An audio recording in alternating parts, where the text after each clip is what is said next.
Happy December, friends. Today is December the 2nd. You should be reading Esther, chapter 4, chapter 5, chapter 6, as well as Revelation, chapter 2. I hope you enjoyed jumping into the book of Esther yesterday, chapter 1, 2, and 3.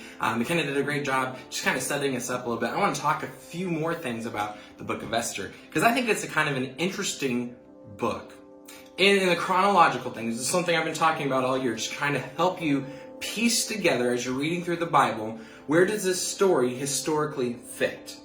Because the Bible is written, remember, you have the books of the law, and you have the rest of the beginning of the Old Testament, and it's these books of history. And then in the middle of the Old Testament, you have these books of poetry, and at the end you have these books of prophecy. Esther is a historical book, so where does it fit in the timeline of God's people?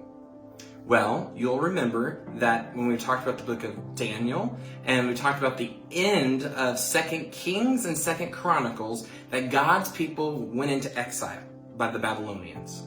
And that we talked about through the prophets that 70 years into the future they would be brought back. And the book of Ezra and the book of Nehemiah talk about that, bringing back the building of the temple and the rebuilding of the walls. That happened 70 years after the Babylonian exile. 100 years after the Babylonian exile, so 30 years after the book of Ezra and Nehemiah, is the book of Esther. 30 years have gone by. Not everybody living in Jerusalem, the Jewish people, left the capital of Babylon and Persia and went down back to Jerusalem. Some of them stayed in Babylon and stayed abroad, and because of that, this story takes place in the capital city of Susa. And some interesting things happen through this book that you'll notice. An interesting thing to me is if you read through this, you'll notice that the name of God, Yahweh, God, is never mentioned by name in this book. And it's kind of a curious thing. It's in the Bible, which is all about God, right? Why would there be a book in the Bible that never mentions God's name?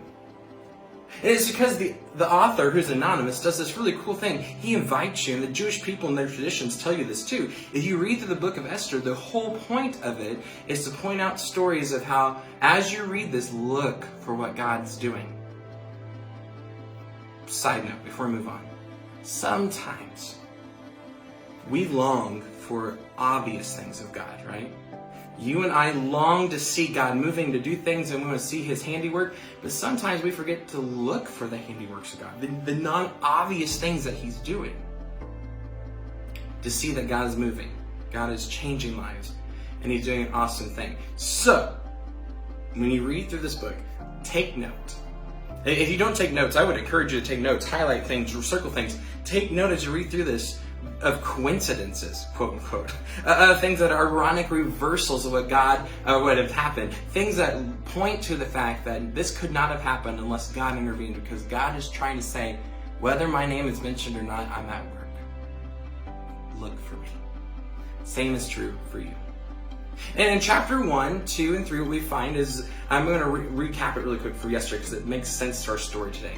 Chapter 1, 2, and 3, Xerxes throws a party. He gets mad at his wife Vashti, and she's banished. And he says, I'm going to have a new queen. There's a beauty pageant. Esther, this girl who's a Jewish lady, gets picked, and she becomes the next queen of Susa, of the Persian Empire. And her uncle, Mordecai, is a guy who saves the king's life. Fast forward a little bit more, this guy named Haman is appointed to the second in command of all the land. He is an Agagite. Try saying that 10 times fast. He's an Agagite. An Agagite is a descendant of the Canaanite people. They're the people that God's people, when they went into the promised land in the book of Joshua and Judges, they wiped out those people. So he has, in his ancestry, this frustration and baggage with the people of God, the Israelites. And he wants to do anything he can to get back at them. And he does not like Mordecai. Because Haman's second in command, he gets to be bowed down to. He gets to be worshipped. And Mordecai said, I only bow down to the king and worship God. I won't do that to you. So Haman finds an excuse to go after this guy. He's like, I hate this guy. I want to kill all the Jewish people. And he convinces the king. He throws this party. They get drunk and excited, and weird things happen. And he convinces them in this party, while they're drunk, let's kill off all the Jewish people. And they thought this was a great idea. They cast lots. It's called Pur. or pure in the Hebrew language, because that's important for later on. They're going to celebrate, God's people will, hint, a thing called Purim. It's the time of Purim. It's because of Purim. The dice are cast. They throw dice that 11 months from now, on the 13th of Adar, we're going to kill all these people. Mordecai hears of this. He sees the decree. He knows what's coming. And he goes to Esther. That's what's set up these chapters that we're in.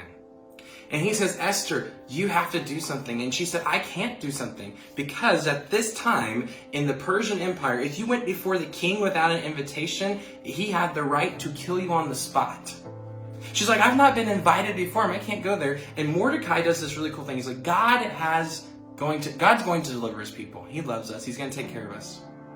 And if you won't speak up, God will raise up someone else. But then he says this to her, but who knows? Maybe you were put in this position as queen for such a time as this. And instead of running, Esther realizes, you know what? I think God did put me here for a reason. And she says these amazing things. If I perish, I perish. And she goes before the king and she invites him to a party. And because the king thinks she's really cool, he doesn't kill her. He goes to the party, he gets excited. He wants to know what his wife has in store for him that's at this party. Haman's invited. And she's like, I have another party. I have a special thing I want to tell you all about. And it'll happen later. It'll happen in chapters 7, 8, 9, and 10, which happens on Monday if you read with us.